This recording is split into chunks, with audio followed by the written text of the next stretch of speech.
Bienvenue dans ce nouvel épisode d'Histo Tarot dans lequel nous allons plonger au cœur du XVIe siècle et partir à la découverte d'un personnage célèbre, Fernand de Magellan. Si c'est la première fois que tu regardes un épisode et que tu ne sais pas de quoi je parle, je t'invite à visionner la première vidéo Histo Tarot sur Élisabeth Ier dans laquelle je t'explique tout. Comme d'habitude, dans la première partie de cette vidéo, on va parler de l'histoire de Fernand de Magellan et aussi évidemment du premier tour du monde par voie maritime. Et ensuite, dans la deuxième partie, je vous expliquerai quel arcane de tarot je lui associe. Et enfin, on terminera par une proposition de tirage pour voir quelles leçons on peut tirer de la vie de cette personne pour s'en inspirer dans nos vies aujourd'hui. 86 000 km et 1080 jours. C'est le temps et la distance qu'il aura fallu parcourir pour écrire la légende de la découverte du détroit de Magellan et de son découvreur. Dans cet épisode, nous allons casser le mythe de Fernand de Magellan pour nous rapprocher d'une réalité historique bien différente. On commence tout de suite en faisant connaissance avec ce personnage et on va parler de sa vie avant la grande expédition. C'est parti! Il faut savoir que très peu de témoignages directs nous sont parvenus sur Magellan et l'expédition en elle-même. On a seulement un journal de bord et de rares récits de survivants. Pour la première partie de sa vie, on n'a quasiment aucune trace de son enfance ou de son adolescence. Avant qu'il ne devienne le grand découvreur entre guillemets, les documents le concernant sont presque inexistants. On sait que c'est un Portugais issu de la petite noblesse du nord du Portugal. On ne connaît pas sa date de naissance exacte, qu'on situe environ en 1480, probablement à Porto. On ne sait rien de son enfance ni de son éducation, jusqu'à son départ pour les Indes en 1506, donc jusqu'à ses 26 ans à peu près. Magellan est un soldat, il est militaire de carrière. Il embarque en 1505 sur l'une des très grandes flottes armées par la couronne du Portugal pour prendre possession d'un certain nombre de lieux dans l'océan Indien, le long des côtes de l'Inde. C'est le moment où le Portugal bâtit ce qu'il appelle l'État des Indes. Il embarque sous le grade de supplétif, donc un soldat parmi d'autres. Donc on peut en déduire qu'il est vraiment issu de la petite noblesse sans fortune. Et pendant des années, jusqu'en 1511, il sert comme soldat portugais aux Indes et prend part à un certain nombre de batailles. C'est à cette époque qu'il fait la rencontre d'une personne qui va être importante dans l'histoire de Magellan, Francisco Serrao. C'est un explorateur portugais et c'est le premier Européen à avoir découvert les îles Moluques, qui sont très importantes pour les épices, notamment le clou de girofle. Les deux hommes se sont connus à Malacca et Magellan va lui sauver la vie et Serrao pourra reprendre la mer pour poursuivre son exploration. On sait que Serrao a écrit à Magellan depuis ces îles Moluques en lui demandant de venir le rejoindre. Alors ça on le sait parce qu'on a retrouvé un certain nombre de correspondances. Et cette amitié va jouer un rôle très important dans la décision de Magellan de retourner aux Moluques par l'ouest cette fois-ci.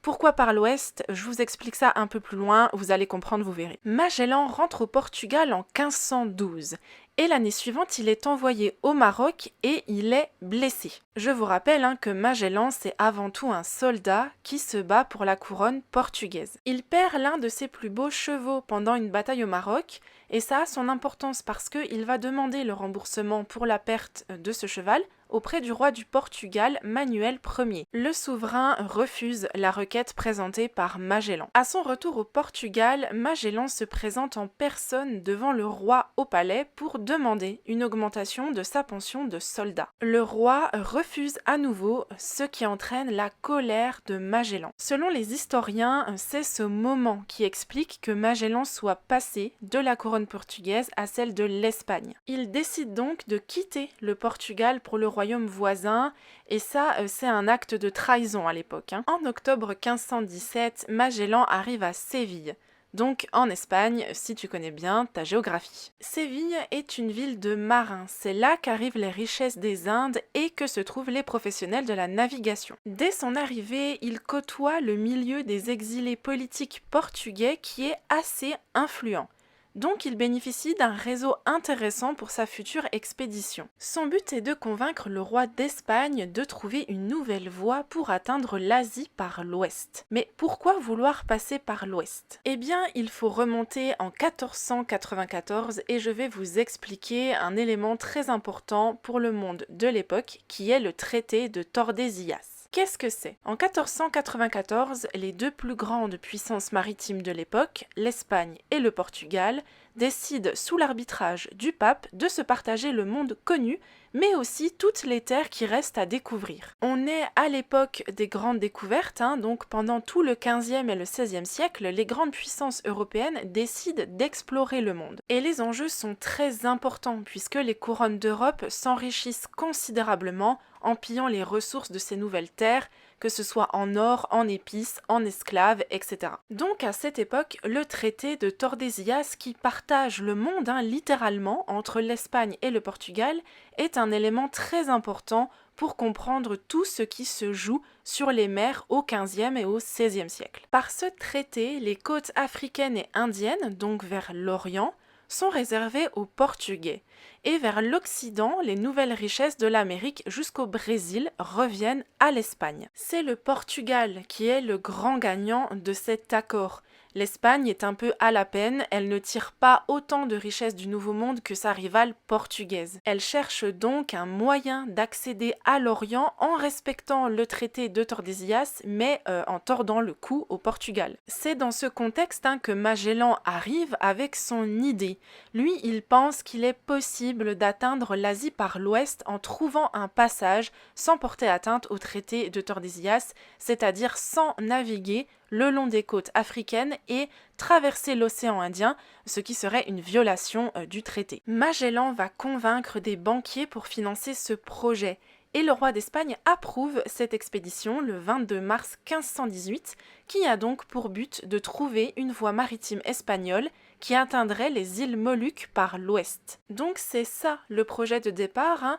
Magellan n'a pas du tout l'intention de réaliser un tour du monde par la mer. C'est ainsi que 5 navires partent pour cette grande expédition le 20 septembre 1519, menée par Magellan, avec un équipage de 242 hommes.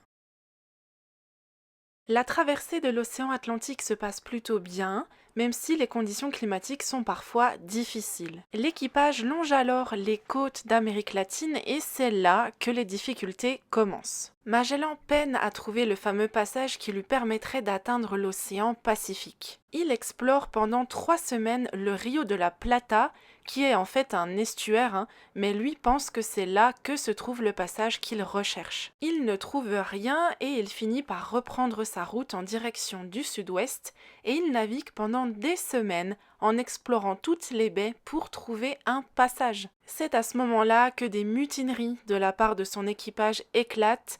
Magellan, c'est un capitaine assez impopulaire et en plus, il ne parvient pas à trouver le détroit. Il réprime sévèrement ces mutineries, mais dans ces cas-là, c'est assez compliqué parce qu'il ne peut pas tuer ses hommes parce qu'il en a besoin. Donc l'ambiance n'est pas au beau fixe. L'équipage atteint enfin ce qu'on appelle aujourd'hui la Terre de Feu. Ils abordent le passage qu'ils cherchaient tant. Magellan envoie 2 navires sur les 4 qu'il reste.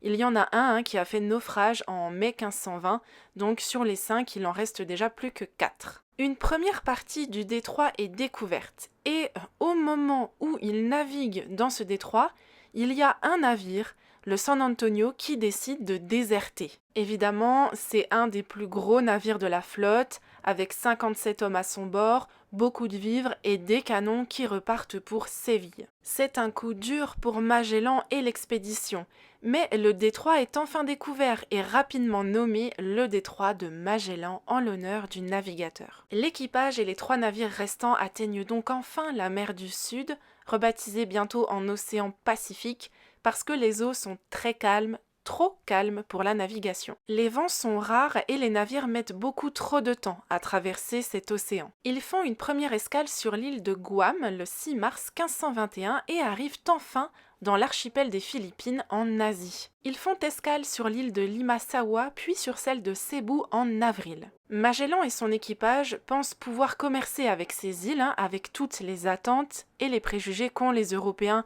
vis-à-vis de ces populations, hein, donc selon eux, moins civilisées et moins structurées. Mais ils vont être très vite confrontés à une toute autre réalité. L'archipel des Philippines est bien évidemment très bien développé et commerce depuis longtemps avec l'Empire de Chine et même tout l'océan Indien à travers ce qu'on appelle les comptoirs malais. Donc la réalité des choses au moment où Magellan et son équipage débarquent, c'est que ces sociétés vivent bien paisiblement, font déjà du commerce et sont bien plus développées que ne le pensaient Magellan et même les Européens. À partir de ce moment-là, il y a un tournant dans cette expédition et Magellan, il va enchaîner les erreurs. Il essaye de créer des relations avec les rois locaux pour négocier des contrats commerciaux et le roi de l'île de Mactan va être particulièrement réfractaire aux Européens. Magellan décide alors de mener une expédition punitive contre lui. Je rappelle que c'est un militaire de carrière, hein, et là il va faire une erreur stratégique qui lui sera fatale. Sur cette petite île de Mactan, les navires de Magellan n'ont pas la possibilité de réaliser un tir de barrage, c'est-à-dire qu'on aligne les navires et on bombarde les villages côtiers avant d'y pénétrer. Là, il ne peut pas le faire parce que le lagon est trop étroit. Donc, il débarque directement sur l'île de Mactan avec ses soldats le 27 avril 1521 et là, il a en face de lui des soldats très bien armés et nombreux. Magellan est blessé par une flèche empoisonnée et il décède avec 6 autres de ses soldats. Bon, Magellan est mort, mais vous vous doutez bien que je ne vais pas arrêter mon histoire ici parce que je suis sûre que vous avez très envie de connaître la suite de cette expédition et de savoir comment tout ça se finit en tour du monde. On continue donc notre périple après la mort de Fernand de Magellan. Après la mort de Magellan, le roi de l'île de Cébou, Humabon, décide d'organiser un grand banquet en l'honneur des Espagnols. Ce banquet est en réalité une embuscade, puisque plus d'une vingtaine d'Espagnols a priori seront tués, on n'est pas certain du nombre. C'est un peu les noces pourpres dans Game of Thrones, quoi. Les Espagnols n'ont pas d'autre choix que de fuir vers le nord, sous le commandement de Juan Sebastián Elcano, et ils descendent vers les îles Moluques, qui est quand même le but de cette expédition. Arrivés aux Moluques, ils chargent les 2 navires restants de clous de girofle. Un navire souhaite repartir à Séville en repassant par le Pacifique, qui échouera parce qu'il se fera arraisonner par les Portugais. L'autre navire, la Victoria, décide de traverser l'océan Indien en évitant les Portugais qui contrôlent ce territoire par le traité de Tordesillas, comme on l'a vu plus tôt, de passer par le cap de Bonne-Espérance et de remonter jusqu'en Espagne le 6 septembre 1522 avec seulement 18 membres d'équipage restants et 12 autres qui étaient prisonniers par les Portugais au Cap-Vert reviendront quelques semaines plus tard, donc au total 30 membres de l'équipage qui reviennent vivants de cette expédition et non pas 18 comme on peut le lire un peu partout. Juan Sebastián Elcano boucle ainsi le premier tour du monde par voie maritime. C'est ainsi que ce voyage débuté par Magellan et terminé par Elcano aboutit finalement au premier tour du monde par voie maritime complètement imprévu. Au total, ce sont donc 86 000 km qui ont été parcourus en 1080 jours. Mais cette expédition, c'est plutôt un échec pour plusieurs raisons. Déjà, il y a eu beaucoup de morts, dont le principal intéressé, Magellan quand même. Ensuite, les épices ramenées des Moluques ne suffisent pas à couvrir les dépenses engagées dans cette expédition, donc ça, c'est une mauvaise nouvelle. Et enfin, dernier point, et certainement le plus important, le détroit de Magellan ne sera pas très utilisé par les Espagnols parce qu'ils vont conquérir le Mexique quelques années plus tard et passer par l'isthme de Panama pour aller jusqu'en Asie. Cette découverte, elle a avant tout un intérêt scientifique mais pas économique, ce qui était pourtant son but premier. Donc c'est vraiment une déception. Cet exploit, tout de même réalisé par Magellan et Elcano, connaît un certain succès au XVIe siècle, mais en fait sera vite oublié au siècle suivant. Et ce n'est qu'au XIXe siècle qu'il sera à nouveau mis en avant par l'Espagne et le Portugal, dans une volonté de glorifier l'époque des grandes découvertes. Bon, ça c'est quelque chose qui est très courant dans l'histoire du monde, si je puis dire. C'est l'histoire de la vie, le cycle éternel, tout ça. J'en ai fini avec la présentation de Fernand de Magellan. Comme vous pouvez le constater, on est quand même assez loin de l'image qu'on se fait de son expédition et du premier tour du monde. On passe maintenant à la deuxième partie dans laquelle je vous explique quel arcane de tarot je lui attribue et pourquoi, et on terminera par la proposition de tirage. C'est parti! On se retrouve dans la deuxième partie de cette vidéo dans laquelle je vous explique quel arcane de tarot j'associe à Fernand de Magellan et pourquoi. Alors, je vais faire un peu durer le suspense et je vais vous expliquer ce qui s'est passé pour cet épisode. Quand j'ai voulu commencer cette vidéo sur Magellan, je l'ai tout de suite associé à l'arcane du fou dans le tarot. C'est la première chose qui m'est venue pour lui. Parce que ce que je connaissais de son histoire, c'est la vision un petit peu légendaire de ce personnage.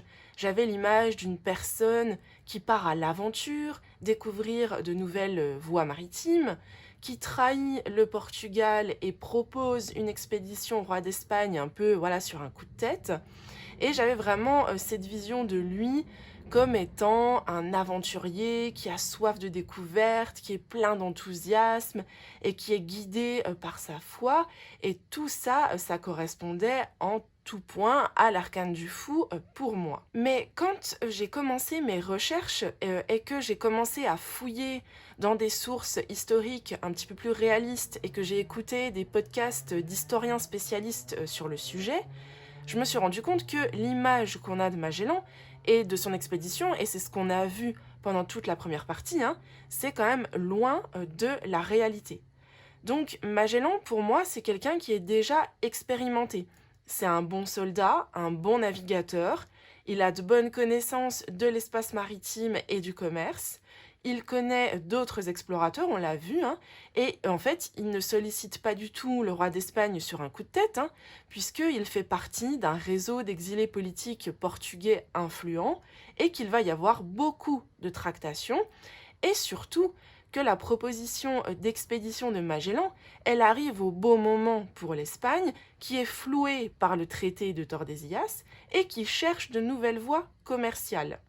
Donc plus je me rapprochais de la réalité historique des faits, moins je trouvais que l'arcane du fou lui correspondait. Donc, si je résume, Magellan, c'est quelqu'un d'assez expérimenté, qui est au bon endroit au bon moment, qui est relativement influent et entouré, et qui est persuadé qu'un passage existe au sud des côtes du Nouveau Monde pour atteindre les îles Moluques par l'ouest.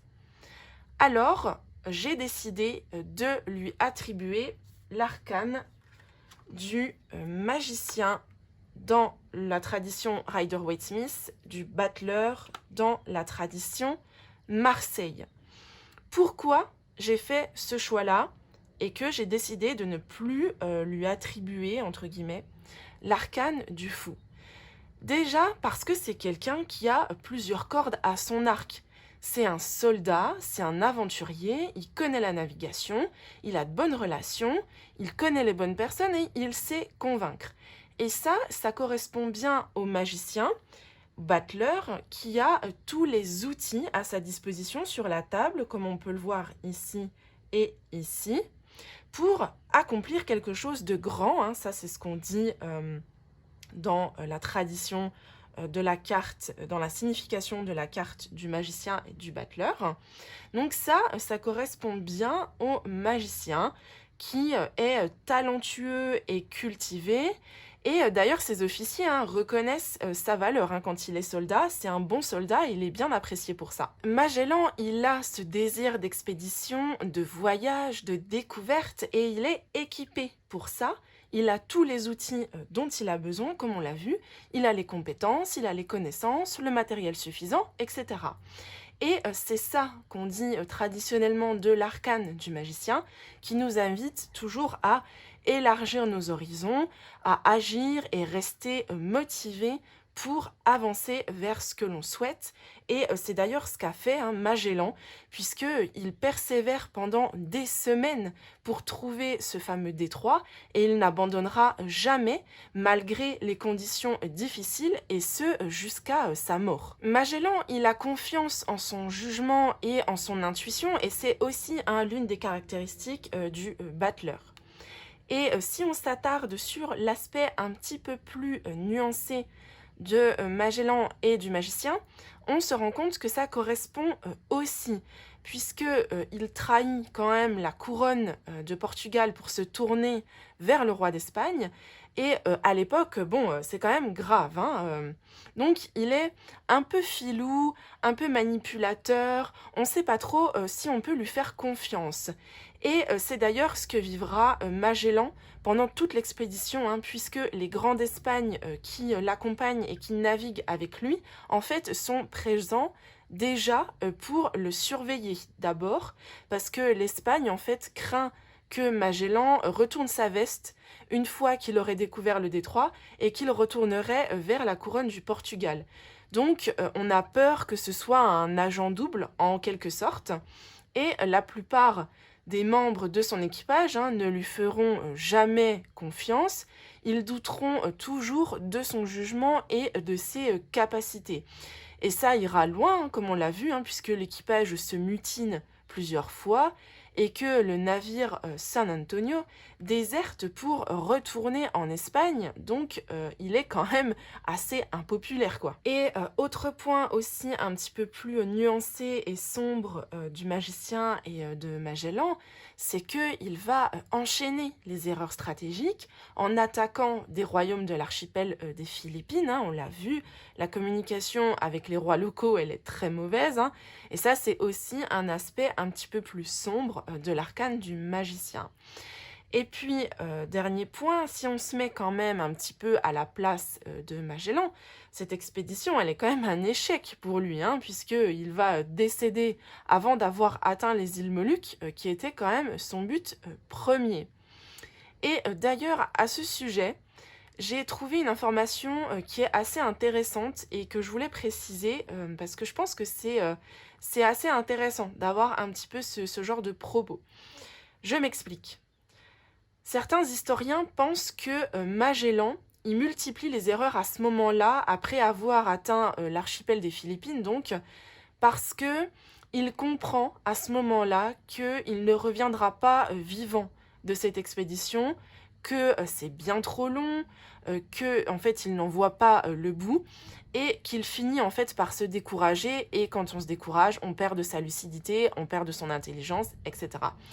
Alors ça évidemment, on ne le saura probablement jamais, mais c'est un élément qui est soulevé en fait par les historiens et que je trouve intéressant. Et ça nous aide à comprendre un petit peu le comportement qu'a Magellan une fois qu'il a passé le détroit, et aussi un petit peu plus le personnage, l'arcane du battleur, qui peut-être peut aussi se décourager et donc perdre de son talent, perdre de son intelligence et de sa lucidité.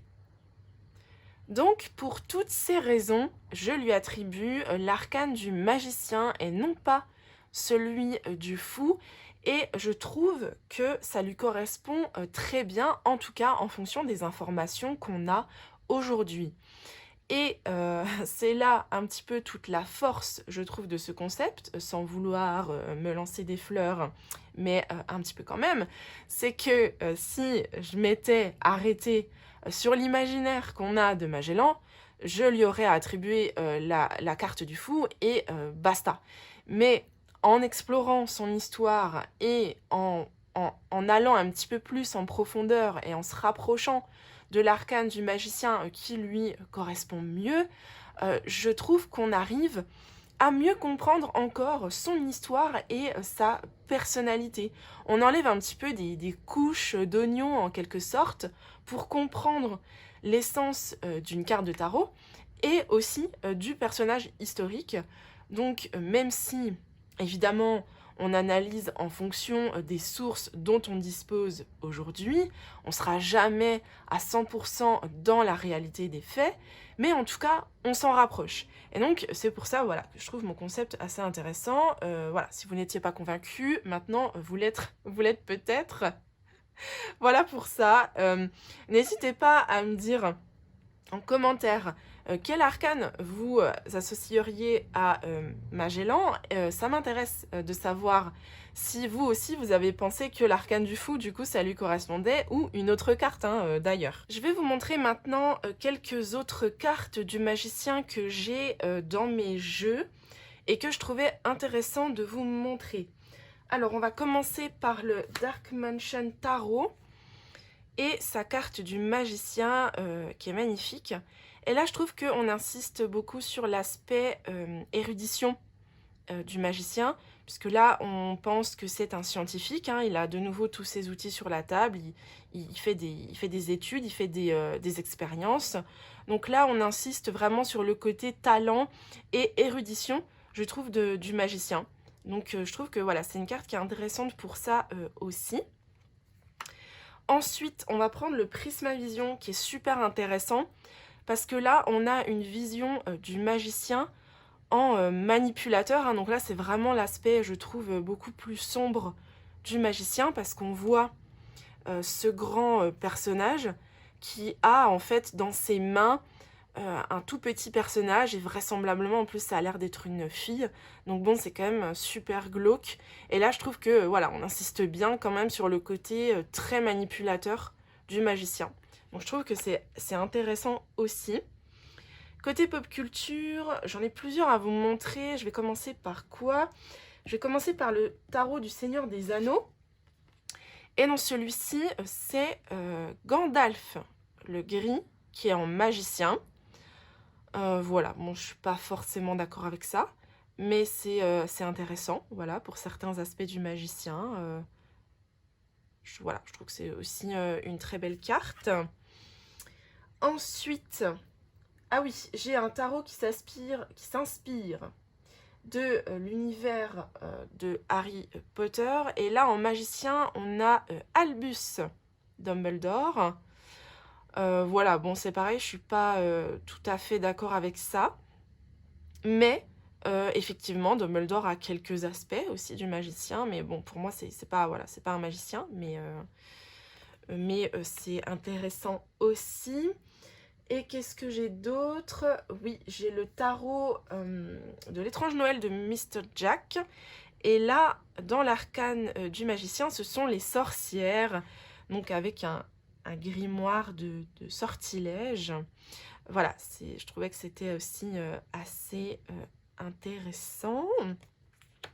Voilà, bon, j'en ai pas 50 000 hein, de jeux de tarot. Mais voilà, au moins on a un petit peu différents aspects du magicien avec ces cartes, et je trouve que c'est très intéressant pour comprendre un petit peu la personnalité de Magellan et pour voir différentes facettes de cet arcane du magicien du battleur. On passe maintenant à la proposition de tirage que vous pourrez faire après avec votre jeu de tarot, et on va essayer de voir quelles leçons on peut tirer du parcours de Magellan.